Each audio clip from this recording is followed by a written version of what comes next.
tal? Buenas tardes, bienvenidos a Sin Filtros México. Soy Carlos Ibarra y tengo el gusto de saludarlos, al igual que mis compañeros, a nombre de Maybor Petit, titular de este espacio. Le doy la bienvenida a mi compañero Francisco de Ángelo y juntos le damos la bienvenida a un invitado muy especial que tenemos en esta ocasión para todos ustedes, Irán Hernández. Él es presidente nacional de la Red de Jóvenes Priistas en México.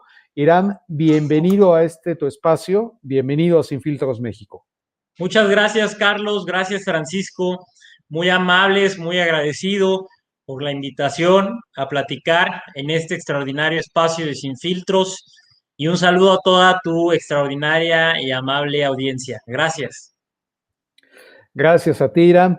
Francisco, nos gustaría pedirte que por favor nos compartas el currículum de nuestro invitado de esta ocasión para conocimiento de toda nuestra audiencia en Estados Unidos, México y el resto de Latinoamérica. Francisco.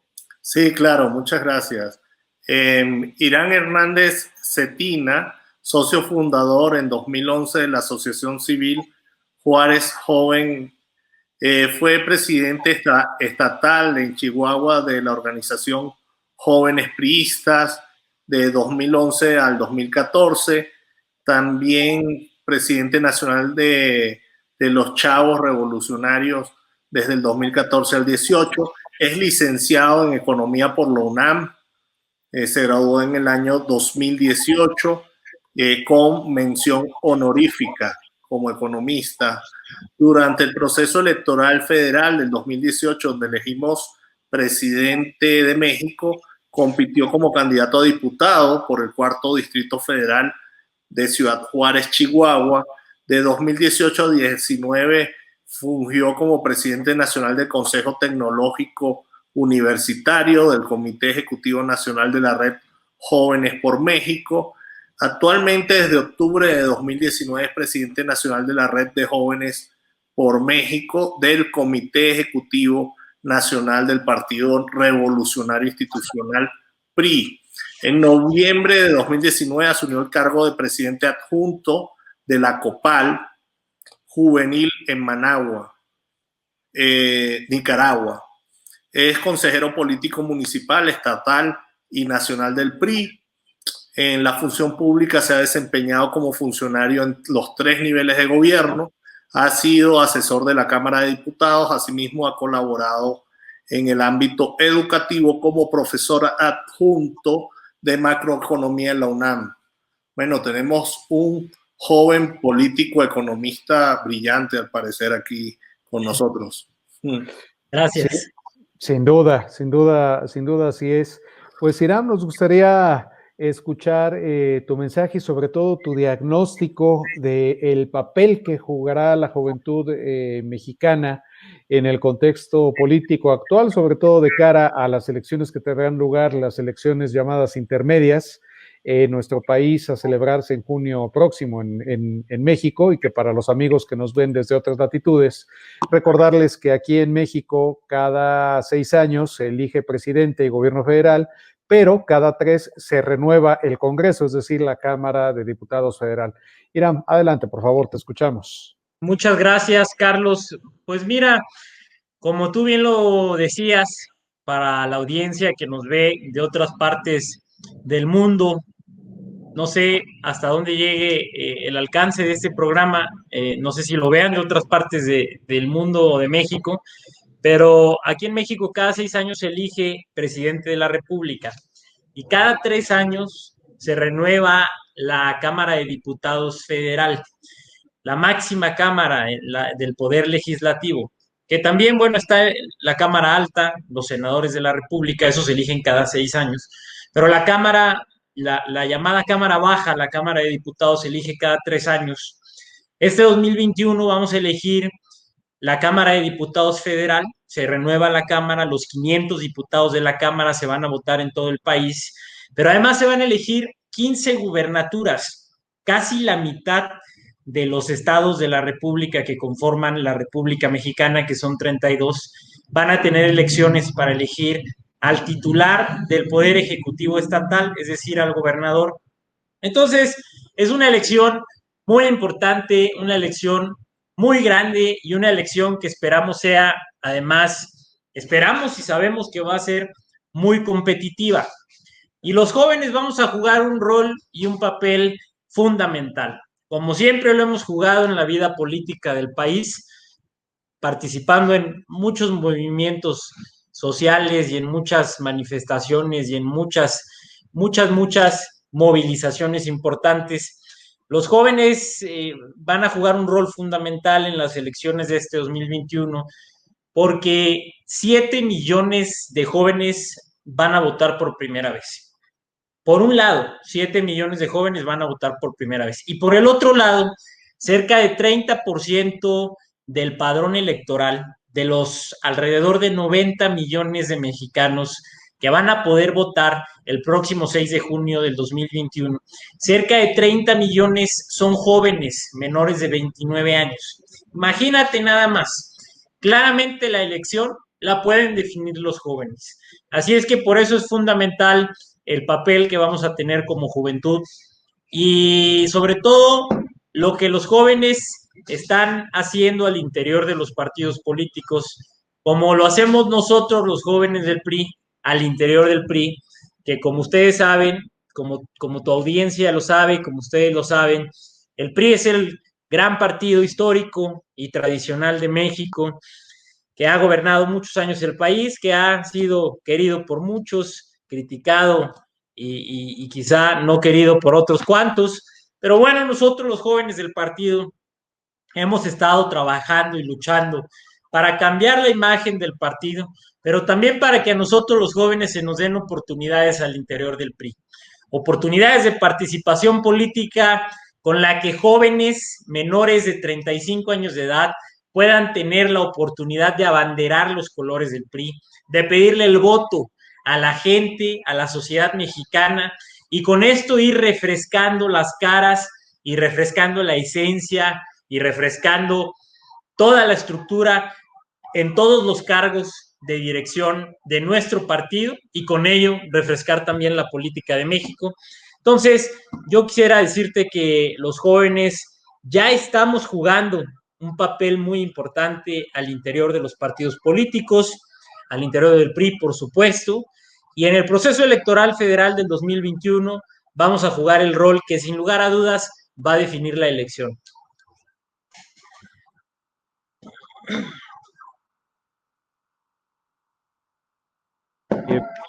Sin duda es algo que suena como un reto bastante importante. También cómo captar la atención de 7 millones de jóvenes en contextos como el que estamos viviendo de cara a estas elecciones y sobre todo cuando los jóvenes, a diferencia de generaciones anteriores, pues hoy tienen un voz y un voto más con mayor presencia, por ejemplo, que en las generaciones de nuestros padres o incluso en las de nosotros mismos. Me gustaría dar la palabra a mi compañero Francisco de Ángelo para escuchar su opinión a este respecto y la pregunta que le gustaría hacerte, estimado Irán. Francisco, tienes el uso de la palabra. Adelante. Sí, Irán, nosotros, yo soy venezolano y vimos el fenómeno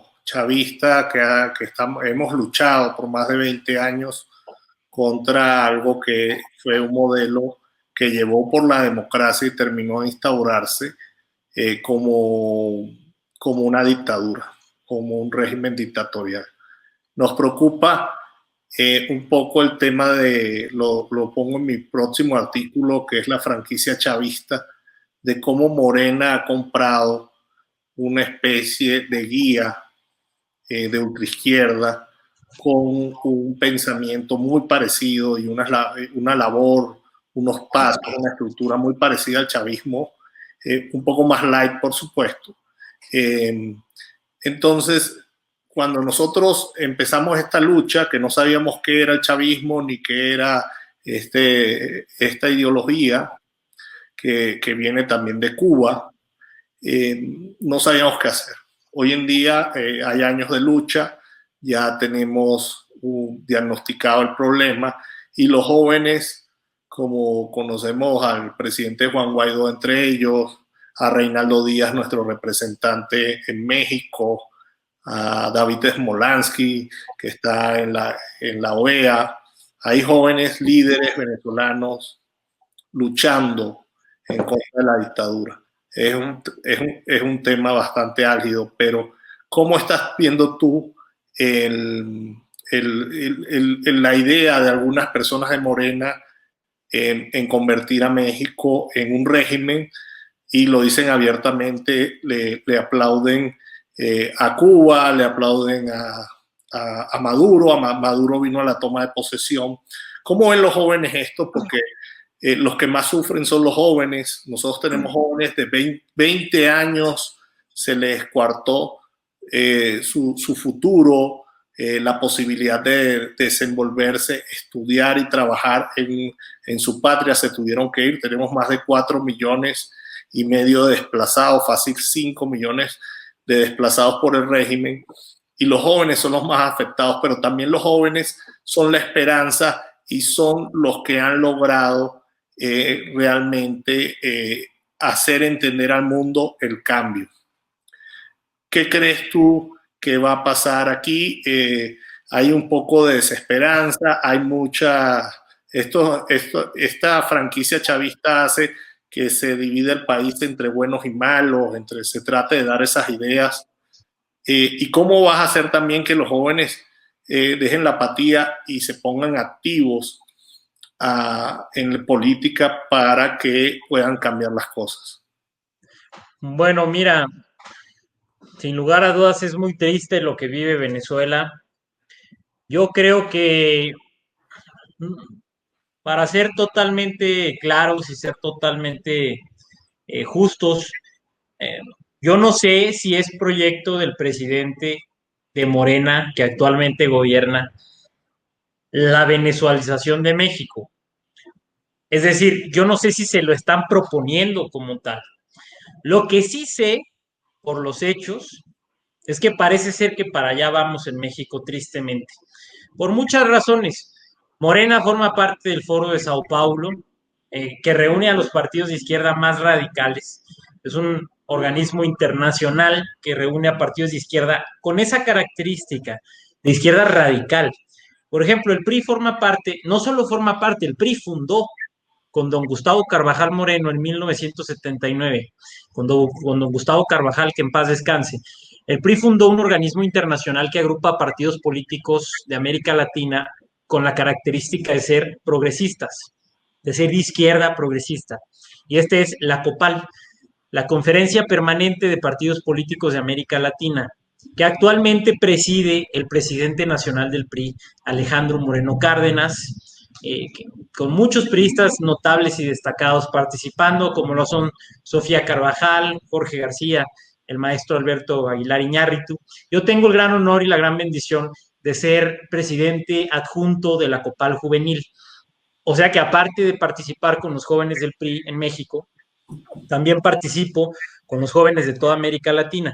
Apenas el fin de semana pasado, el pasado domingo, estuvimos en Ecuador observando la elección presidencial, en la que Andrés Arauz, del partido de Rafael Correa, expresidente de Ecuador, quedó electo en primer lugar con el 30% de votos aproximadamente, y el segundo lugar ahorita justamente se lo están debatiendo Guillermo Lasso, más cercano a la derecha, y Yacu, del movimiento indigenista, para ver quién va a pasar a la segunda vuelta electoral, que parece ser que puede ser el 11 de abril.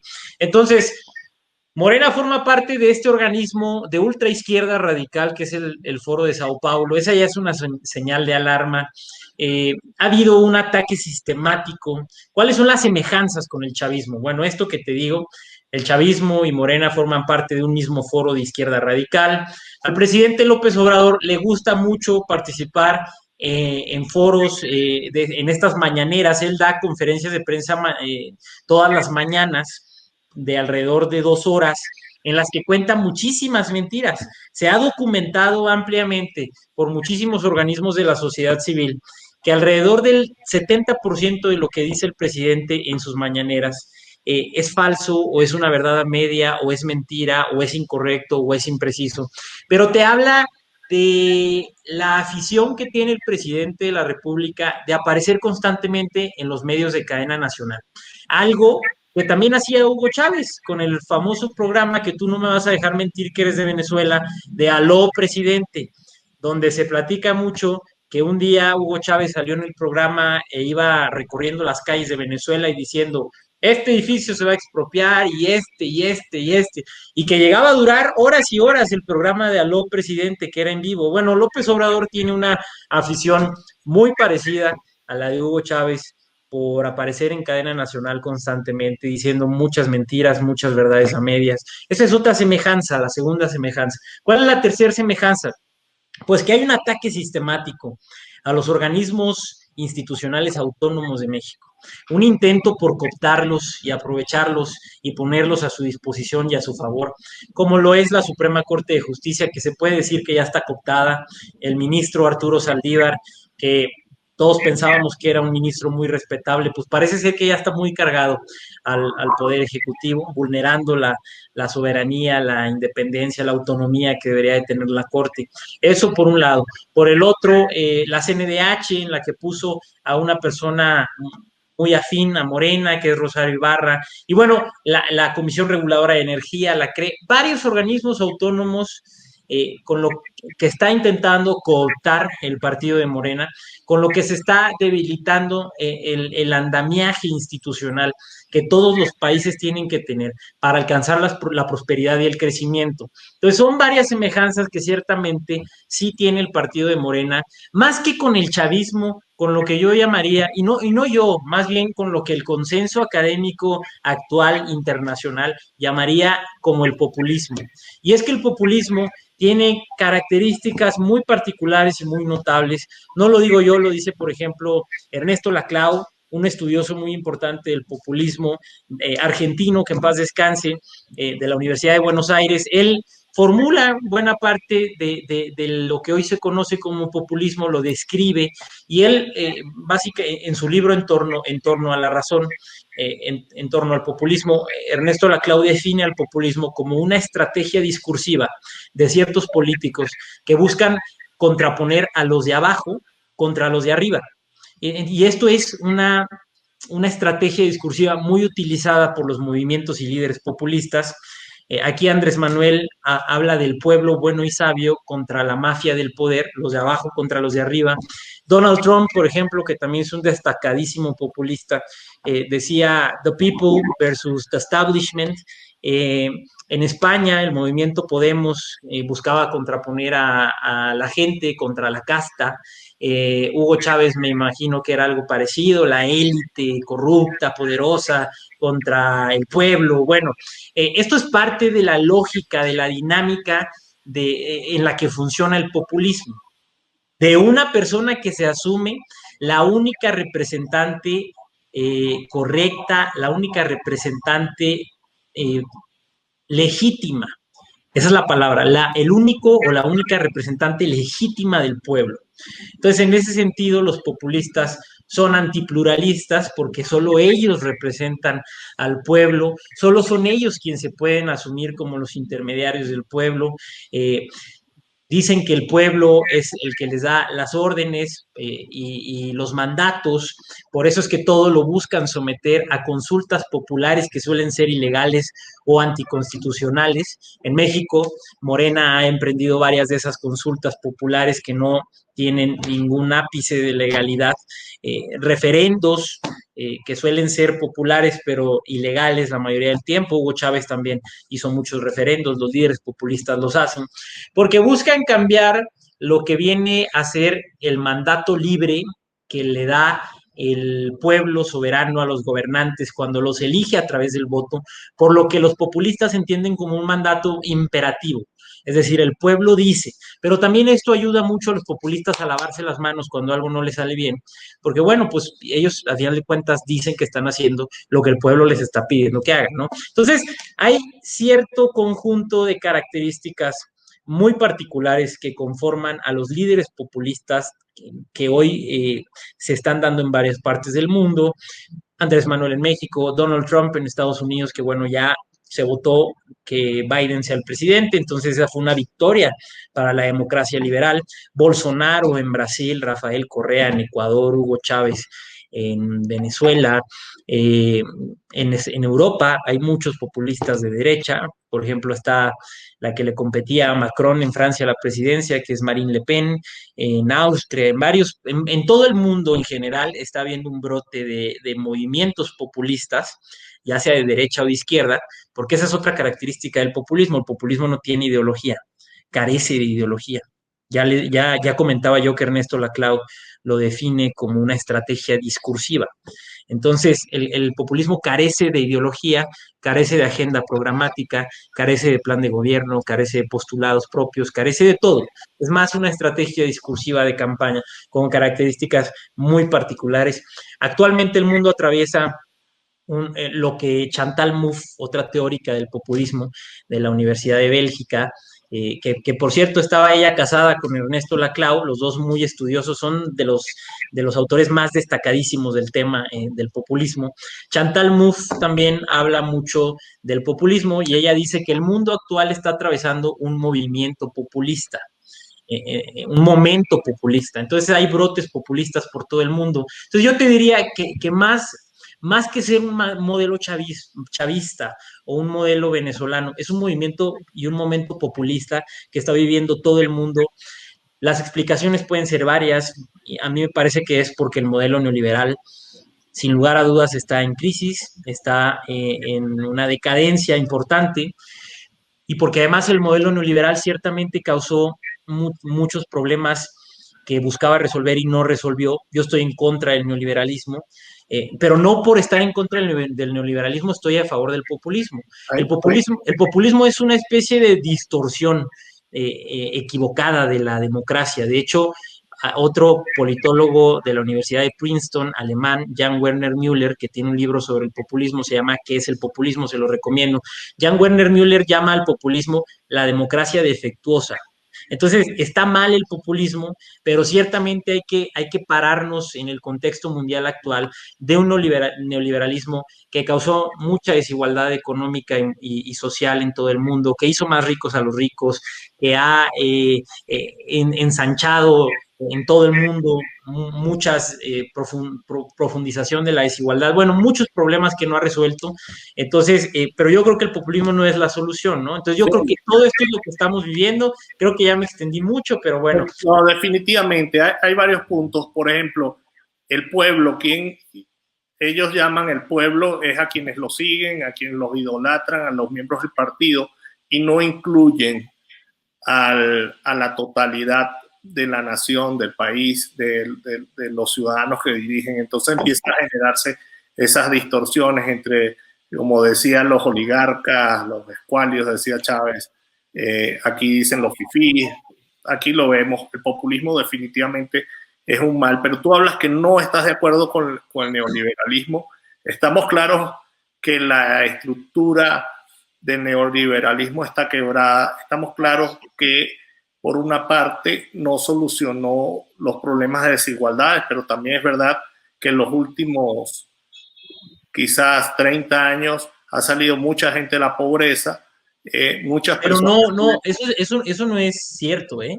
Eso no es cierto. En México la pobreza ha aumentado en los últimos 30 años del modelo neoliberal. Eso no es verdad. Entonces, es de los problemas que buscaba arreglar el modelo neoliberal que no funcionó. Que hoy en día muchas más personas tienen acceso a Internet, no existía Internet hace 30 años, a la televisión, a comprar un coche, a adquirir bienes y servicios que no tenían hace 30 años o más. La población creció y uno de los problemas que tenemos es que hay una queja, ¿no?, sobre que no todos han logrado superar ciertos problemas de pobreza, de una cantidad de cosas. Pero, por ejemplo, pues sí, en educación, no 30, si te vas 50, 60 años atrás, también se ha mejorado la educación. Ahora, el modelo está gastado, eso sí lo comparto contigo. Como economista, como joven, hay dos cosas que quedan en el ambiente. ¿Qué es lo que están proponiendo? ¿Qué proponen? Nosotros hemos vivido un tema de la crítica, el populista critica, pero cuando va a aplicar la solución, no tiene la solución. O sea, destruye las instituciones con esas excusas que quizás muchos están de acuerdo con que el sistema no funciona, pero no tienen nada cómo solucionarlo. Lo que hacen es destruir las instituciones con ese discurso y tener más poder. Y queda el país peor que como comenzó. O sea, peor que con el sistema neoliberal que estaba antes. ¿Qué proponen ustedes? ¿Qué crees? ¿Qué está pasando con los jóvenes? ¿Qué ven los jóvenes en esto? ¿Cómo piensan? ¿Piensan participar? ¿No piensan participar? ¿Les interesan estos temas? Tú que estás al frente de la juventud. Claro, mira. ¿Cuáles serían las soluciones? Mira, ojalá pudiéramos tener una solución ya. Yo creo que de tenerla ya, pues ya se hubiera hecho la receta, ya se estaría compartiendo en todo el mundo. El mundo entero se está haciendo esta pregunta: ¿cuál es la solución? Si el modelo neoliberal ya no funciona, entonces ¿cuál es la solución? Y es que yo te voy a decir que si analizas la historia económica desde el surgimiento del pensamiento liberal de Adam Smith a finales del siglo XVIII, 1779, cuando publica su famoso una investigación sobre una investigación sobre la riqueza y causas de las naciones, una investigación sobre las causas de la riqueza de las naciones, perdón. El famoso Tratado de Economía de Adam Smith, considerado el padre de la economía, que da surgimiento al pensamiento liberal clásico de la economía, con otros famosos autores como John Stuart Mill, David Ricardo, que conforman los clásicos. Y bueno, el mundo durante todo el siglo XIX se rigió con base en las leyes y teorías y recetas de los clásicos liberales en materia de economía, hasta que esa corriente de pensamiento sufre su primera gran prueba y se empieza a resquebrajar con la Gran Depresión de 1929. Y entonces empiezan a surgir otras ideas, las ideas de Keynes, del famoso John Maynard Keynes, con el keynesianismo, que muy destacadamente impulsa el presidente Franklin Delano Roosevelt en Estados Unidos con su famoso New Deal, y empieza a impulsar el estado de bienestar en Estados Unidos, la seguridad social, muchos beneficios sociales, pensión, jubilación, servicio médico para los americanos, que conforman el estado de bienestar y conforman ciertas políticas keynesianas. Entonces, el mundo de la posguerra, el mundo de la posguerra, después de la Segunda Guerra Mundial, entre 1930 y 40, y entre 1970 y 80, como 40 años, el mundo vivió con base en las leyes y recetas del keynesianismo, que el keynesianismo tiene, por definición, una mayor participación del Estado en la economía. El Estado ya no piensa que la mano invisible del mercado de Adam Smith va a resolver todos los problemas, que además estas ideas de Adam Smith propugnan por un Estado pequeño, que no participa en las decisiones de la economía. El keynesianismo es lo contrario: un Estado que sí participe, una economía mixta, un Estado que aumente el gasto público muchísimo. Entonces, estas ideas predominan alrededor de 3 o 4 décadas en lo que se le llama la famosa era dorada del capitalismo, o el boom económico que todos los países del mundo vivieron. Es la famosa generación de los boomers, de los baby boomers. En México no fue la excepción, con el desarrollo estabilizador, con el presidente Ruiz Cortines, López Mateos, Gustavo Díaz Ordaz, el desarrollo compartido. Bueno, hubo un crecimiento del Producto Interno Bruto Mundial, muchísimo, hasta que el modelo empezó a tener también ciertos agotamientos, y entonces en los 80s empieza a surgir una nueva corriente de pensamiento liberal con ideas de economistas como Hayek, y otros economistas, Milton Friedman de la Escuela de Chicago, los monetaristas, que empiezan a fundar la nueva corriente del neoliberalismo, que empuja a Margaret Thatcher en los 80s como primera ministra de Inglaterra, Ronald Reagan con sus famosos Reaganomics en Estados Unidos, Miguel de la Madrid hace lo propio en México, empieza a implantar el modelo del neoliberalismo. Y si te fijas, bueno, el keynesianismo entonces duró entre 30 y 40 años. Y ya llevamos alrededor de 40 años también de neoliberalismo, que ya está agotándose, porque el neoliberalismo se supone que iba a sacar a la gente de la pobreza e iba a reducir la brecha de desigualdad. Y eso no ha sucedido. Datos como los de Oxfam, por ejemplo, te muestran de manera muy reveladora que 65 personas, fíjate nada más, 65 personas que bien podrían caber en un salón, concentran la misma proporción de riqueza que la mitad de la población mundial, que 3.500 millones de personas.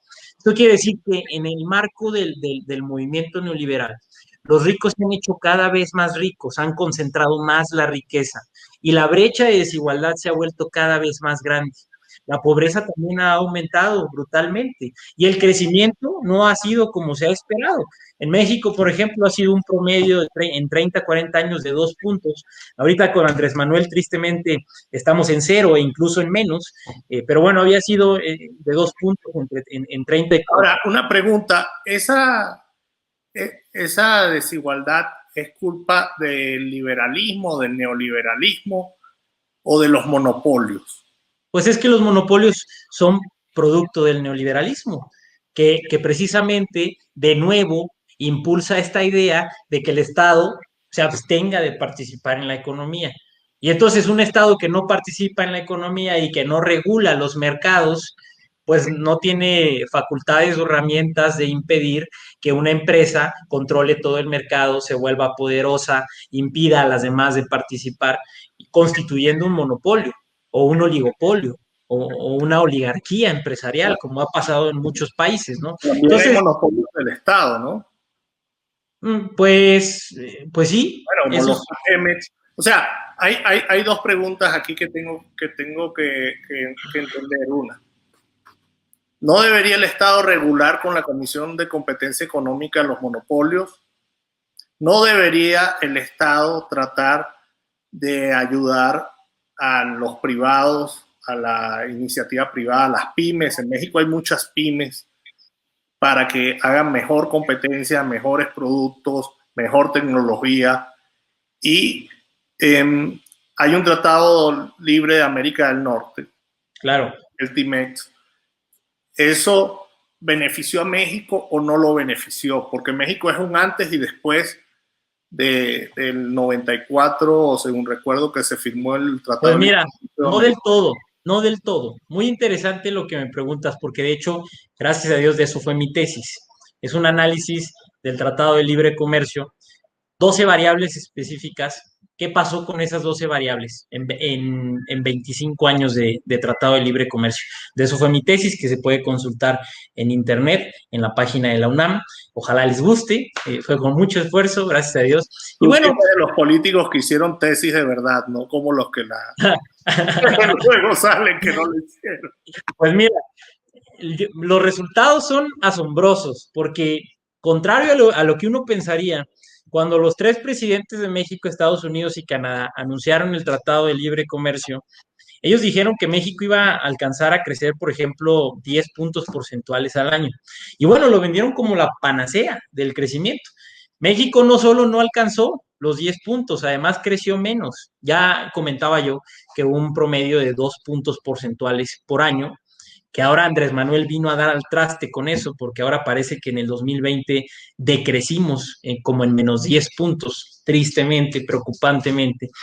Entonces, no se logró el crecimiento que ellos habían querido.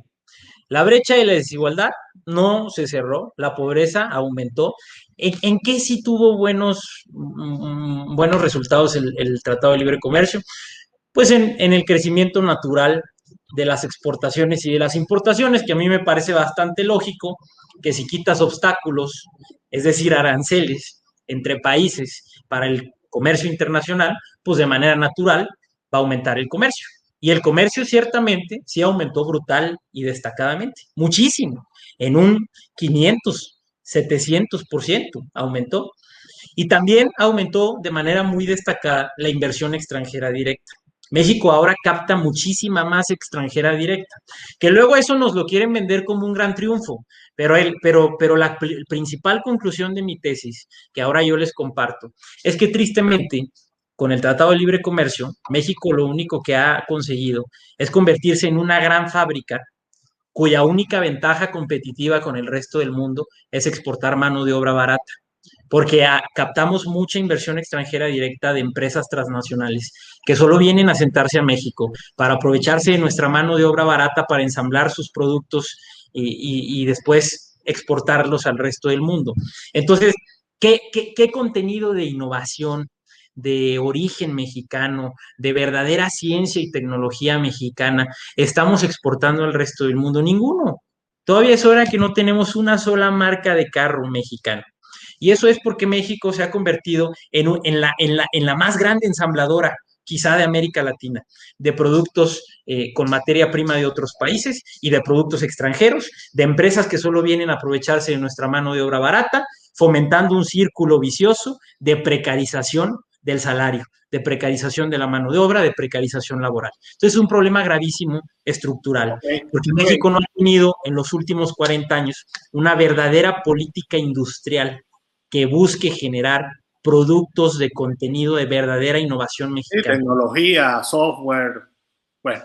Eso es el Telecán y esa es para mí esa es la conclusión de mi tesis. Los países pasan por procesos. Recuerden Japón después de la Segunda Guerra, también China, Taiwán, fueron grandes fábricas de productos. Bueno, sabemos que Japón hacía los Nike, cantidad de cosas, ¿no? De productos americanos más que todo, ¿no? Eran claro, europeos.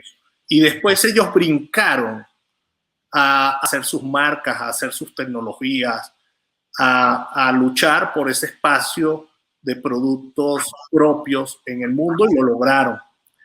En México no se ve un consenso de eso, pero también los que venimos del sur, que hemos visto nuestros países en los últimos 30 años devastados por razones políticas y no, yo lo que he visto en México es un crecimiento en infraestructura en los últimos 20 años increíble, mucho más que en el sur de América, que por el contrario vivimos de las infraestructuras que hicieron alguna parte de la democracia en los años 70, 80 y las dictaduras. No hay más. México no ha parado en infraestructura, es de verdad un gran país. Tiene grandes autopistas, tiene grandes obras que la han sabido hacer con la dictadura del PRI, con la democracia, con distintos presidentes. Este es el primer presidente que no hemos visto una obra realmente o hemos visto parada la obra pública por primera vez, yo diría en los 20 años. Yo lo que digo es, ok, se hizo un tratado de América del Norte, tú dices que no fue vendido con una sobrevaloración, no se lograron los objetivos como deberían lograrse, pero yo creo que México avanzó. ¿Qué deberían hacer? ¿Cuál sería el siguiente paso? ¿Qué proponen? Y vuelvo a preguntarte, ¿qué opinan los jóvenes? Estamos queriendo saber, los jóvenes, o sea, tu opinión es de una persona joven, está perfecto, pero ¿qué escuchas? ¿Qué sientes? ¿Qué van a pasar en las próximas elecciones con respecto a estos nuevos jóvenes que salen a votar? Mira, a ver, no todo es malo con el Telecán. Ya decía yo que los productos, que el crecimiento en las exportaciones fue dramático, muy, muy grande. Y eso ha logrado, y también las exportaciones, y eso ha logrado que el público mexicano, los compradores mexicanos, puedan tener acceso a un mercado mucho más variado y a muchas más ofertas de bienes y servicios internacionales a más bajo costo. Entonces sí ha tenido beneficios, pero no ha sido todo lo que nos dijeron cuando iba a ser. O sea, yo he tratado de ser lo más objetivo posible y sobre todo también lo más autocríticos posible. Es importante que haya una política industrial en México. El gobierno actual de Morena no tiene ningún plan en un sentido de una política industrial. En ese sentido, mi partido, el PRI, tendrá que ir a hacer propuestas también en materia de política industrial, a ver cómo vamos a solucionar ese gran pendiente de generar verdadero contenido de innovación y de origen 100% mexicano. Y bueno, pues los jóvenes del país estamos preocupados. Yo he hablado con los jóvenes a lo largo y ancho. Los jóvenes están preocupados porque está en juego nuestras aspiraciones, nuestras metas, el futuro que todos soñamos, en el que pues, le pedimos a Dios cumplir nuestros sueños. Y bueno, hay muchos recortes presupuestales a instituciones educativas, fondos para becar jóvenes que ya fueron eliminados, con el CONACYT, por ejemplo, que beca a muchos jóvenes año con año, está sufriendo fuertes y preocupantes embates. Yo veo que los jóvenes están preocupados. Yo creo que los jóvenes van a votar masivamente por la opción que nosotros representamos, porque ya se dieron cuenta que, pues que con los gobiernos del PRI había estabilidad, había crecimiento, había oportunidad para que todos persigamos nuestros sueños en el marco de un país con variables macroeconómicas estables, y eso se está poniendo en riesgo como nunca antes había sucedido en la historia de nuestro país. Ya habíamos tenido periodos de crisis muy fuertes, con López Portillo, la famosa crisis del tequila del 95, pero el nivel de crecimiento económico que parece ser que tuvimos en el 2020 es el peor crecimiento económico en la historia de México desde la Gran Depresión de 1929, fíjate nada más. Entonces, yo, gracias a Dios, he podido recorrer el país, los 32 estados, he platicado con los jóvenes y los noto preocupados y muy deseosos de participar para cambiar esta situación. Tenemos claro y estamos muy conscientes de que el 2021 es la última oportunidad para recuperar la patria y recuperar la democracia de México. Y pues muchas gracias, Irán. A mí me gustaría nada más, antes de despedirnos, ya nos quedan unos pocos minutos, también preguntarte de qué manera los jóvenes de tu partido y en general lo que tú percibes en la juventud que forma parte de las filas de la oposición en México, ¿de qué manera enfrentar una maquinaria en la cual platicábamos el día de ayer en nuestra emisión de Sin Filtros México, correspondiente a esta semana? Platicábamos acerca de que los jóvenes que no estudian y no trabajan, que lamentablemente no han tenido las oportunidades que otros jóvenes han tenido, reciben una beca mensual por aproximadamente 2,400 pesos, mientras que los que sí están estudiando reciben la mitad, reciben esa misma cantidad, un poquito más, 2,800 pesos, pero bimestralmente. Esto pareciera ser pues un ejercicio que, más allá de brindar un apoyo, pareciera ser pues un asunto para buscar llevar a estos jóvenes a las filas del partido Morena. Pareciera ser de esta manera. Y por otro lado, tenemos a estos grupos llamados servidores de la nación, que también son conformados por gente joven. Desde la oposición, ¿cómo luchar contra una maquinaria de ese tamaño? Pues mira, ciertamente es preocupante, es también una característica de los líderes populistas buscar generar clientelas, redes clientelares que se vuelvan votos potenciales. Yo creo que esa es una gran apuesta de Morena en las elecciones del 2021. Lo que nosotros estamos haciendo por todo el país es informar a los jóvenes. ¿Qué es más importante? Que puedan recibir ese apoyo social que además nuestro partido siempre dio. Yo podría decir prácticamente, sin temor a equivocarme, que el PRI es el partido que de hecho inaugura el periodo de apoyos y de programas sociales en México, con la creación de la Secretaría de Desarrollo Social en 1992, bajo el sexenio del presidente Carlos Salinas de Gortari, y cuyo primer secretario, de hecho, fue Luis Donaldo Colosio, que en paz descanse. Entonces, el PRI es el partido y el gobierno que inventa los programas sociales en México. Entonces, lo que nosotros estamos haciendo es hablar con los jóvenes y explicarles que los apoyos sociales van a seguir con el PRI, pero que es importante que ellos sepan que conviene más que todos juntos salgamos a rescatar la economía.